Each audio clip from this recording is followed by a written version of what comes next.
একদা এক গ্রামে কৈলাস এবং কল্যাণী নামে এক দম্পতি বাস করত। তাদের একমাত্র মেয়ের নাম ছিল পদ্মাবতী। মা, ও মা, শীতের ছুটি তো দিয়ে দিয়েছে, স্কুল এখন বন্ধ, সবাই তো তার মামার বাড়িতে বেড়াতে যাচ্ছে। আমি আমাদের মামার বাড়িতে বেড়াতে যাব। মামা মামি তো আমাদের কোনো খোঁজ খবরই নেয় না।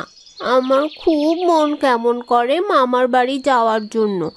আমার বান্ধবীরা মামা মামিদের নিয়ে কত গল্প করে, অথচ আমি আমার মামা মামিদের নিয়ে কোনো গল্প করতে পারি না। কি করবো রে মা, বল, সব আমাদের ভাগ্য। তোর মামা মামিরা কত বড় লোক, তাই আমাদের মতো গরিব লোকদের সাথে ওরা কোনো সম্পর্কই রাখতে চায় না। তুই চিন্তা করিস না মা, আমি বাড়িতেই তোর জন্য পিঠে পুলি তৈরি করব। আমি তোমার কোনো কথাই শুনতে চাই না। তুমি আমাকে মামার বাড়িতে বেড়াতে নিয়ে যাও, সেখানে আমি আমার মামিকে দেখতে চাই। কেন রে মা, কেন শুধু শুধু জেদ করছিস মা? আজ 10 বছর হয়ে গেছে তোর মামা মামি আমাদের সাথে কোনো যোগাযোগ রাখেনি। ওরা আমাদের পছন্দ করে না।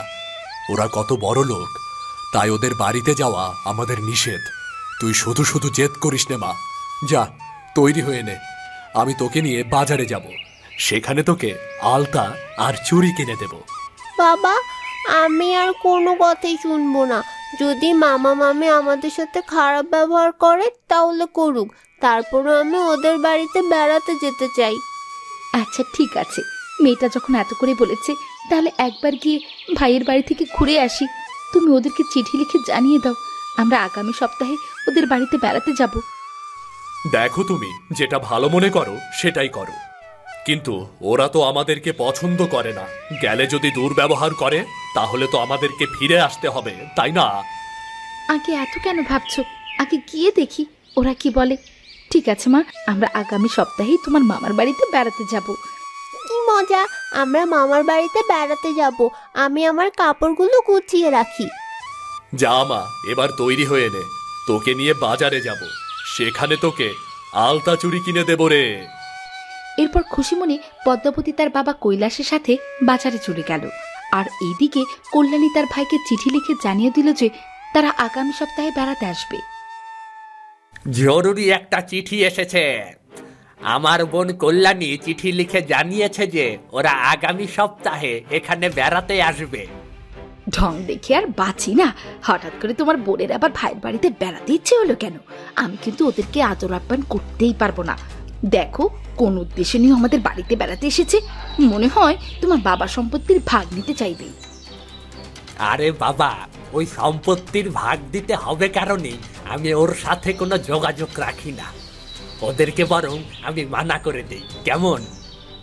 না না, তা দরকার নেই। তারপর যদি সম্পত্তির জন্য আবার জমিদারের কাছে নালিশ দেয়, তাহলে তো আমরাই বিপদে পড়ে যাব। ওদেরকে আসতে দাও, কিন্তু আমরা ওদের সাথে ভালো ব্যবহার করব না। দেখো দেখো, চিঠিতে লিখেছে ওর মেয়ে পদ্মাবতী মামার বাড়িতে এসে আনন্দ করতে চায়। আহা, যত সব আদিক্ষেতা! কিছুতেই ওদের সম্পত্তি আমরা পেতে দেব না।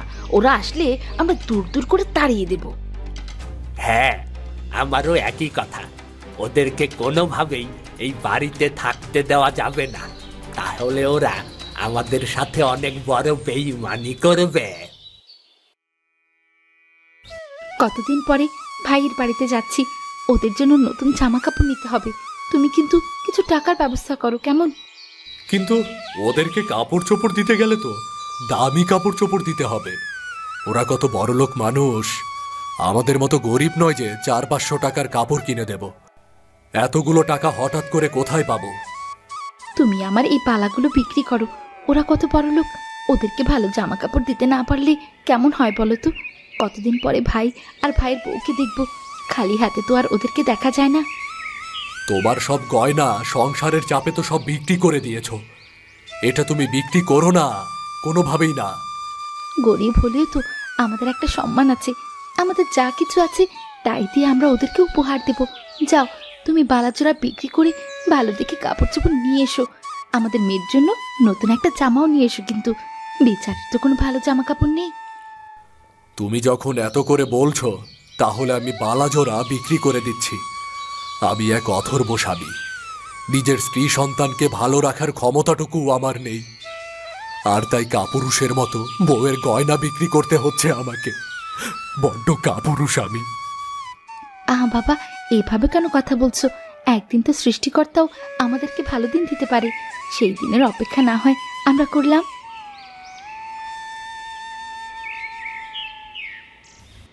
দেখো তাই এখানে এক জোড়া সোনার বালা আছে। এটি আমার বউয়ের গয়না, আমাদের শেষ সম্বল। এগুলো নিয়ে যদি কিছু টাকা দিতে। কি বলছো তুমি? এই গয়না তুমি বিক্রি করে কি করবে? এর তো খুব বেশি একটা দাম হবে না। যা পাবো আমি তাতেই খুশি। আসলে আমি আমাদের আত্মীয়দের বাড়িতে বেড়াতে যাচ্ছি, খালি হাতে তো যাওয়া যায় না। ওরা আবার অনেক বড় লোক, তাই ওদের জন্য দাবি দেখে উপহার নিয়ে যাব। দেখো কৈলাস, আমার মনে হয় না তোমার এই গয়নাটা বিক্রি করা উচিত হবে। কারণ যার যতটুকু সামর্থ্য আছে তার ততটুকুই করা উচিত। তোমাদের আত্মীয়রাও তো জানে তোমাদের আর্থিক অবস্থা ভালো না, তাই শুধু শুধু ওদেরকে এত দামি উপহার দেওয়ার কোনো প্রয়োজনই নেই। না নিতাই দাদা, যার যতটুকু সম্মান তাকে ততটুকুই সম্মান দেওয়া উচিত। ওরা অনেক বড় লোক, তাই ওদেরকে দামি উপহার দিচ্ছি। তাছাড়া আমার স্ত্রী অনেক আশা করে আছে তার ভাইয়ের বাড়িতে দামি উপহার নিয়ে যাবে বলে। গত 10 বছর ধরে তার ভাইয়ের সাথে কোনো যোগাযোগ নেই। তুমি এই গয়নাটা রেখে আমাকে কিছু টাকা দাও, বুঝলে?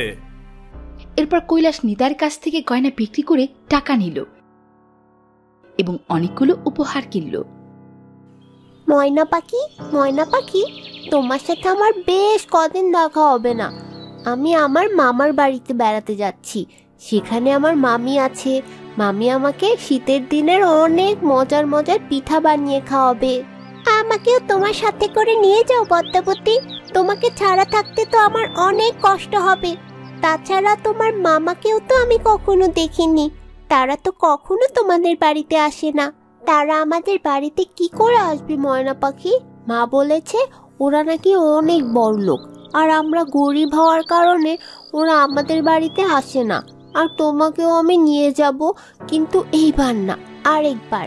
তুমি যে ওদের বাড়িতে বেড়াতে যাচ্ছ, ওরা যদি তোমার সাথে খারাপ ব্যবহার করে তাহলে কিন্তু আমি খুব রেগে যাব।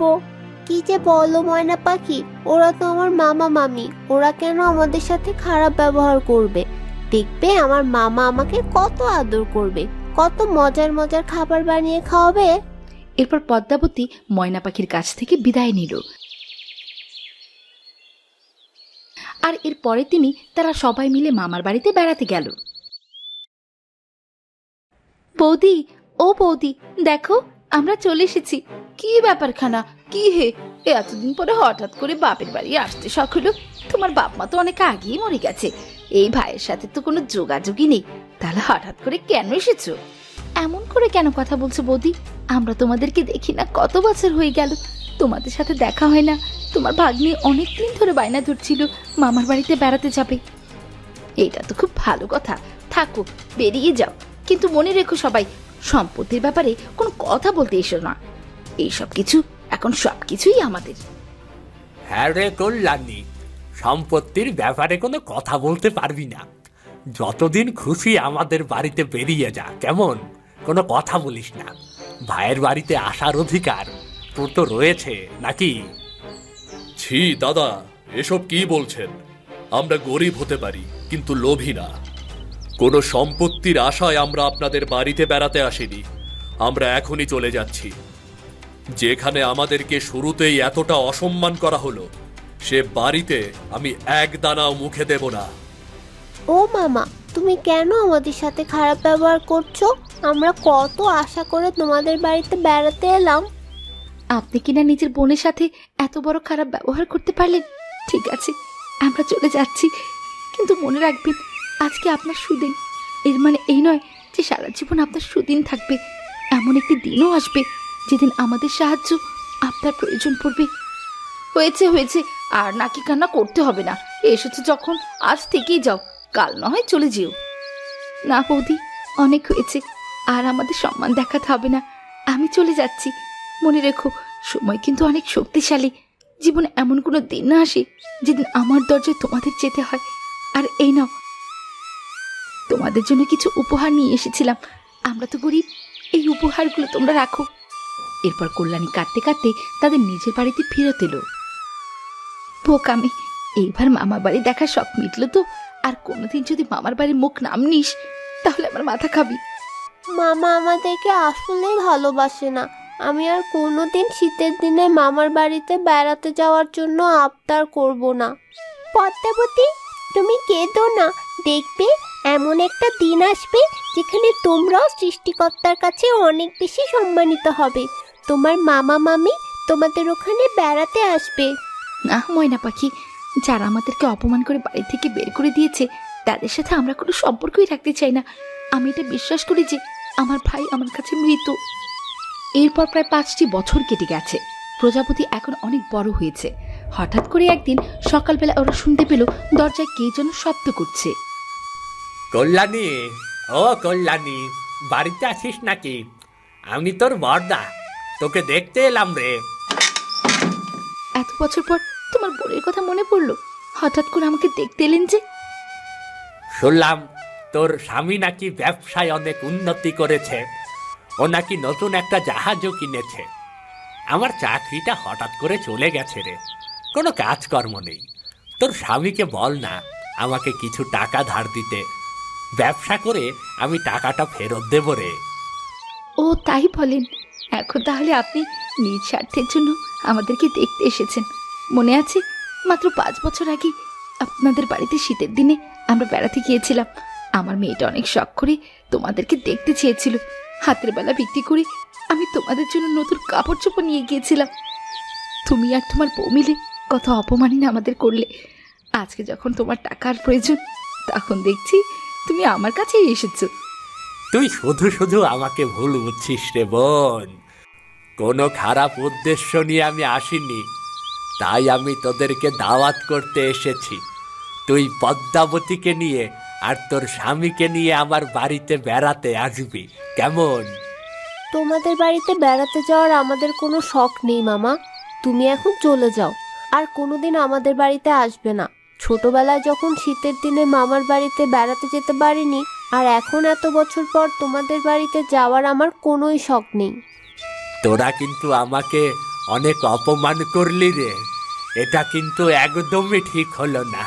আমি কিন্তু তোদের সাথে আর কোনো সম্পর্ক রাখবো না, বলে দিলাম। হাসালে, তোমার আমাদের মধ্যে সম্পর্ক অনেক আগেই শেষ হয়ে গেছে দাদা। তুমি এখন দয়া করে যাও। এরপর সেই স্বার্থপর মামা বাড়ি থেকে অপমানিত হয়ে চলে গেল।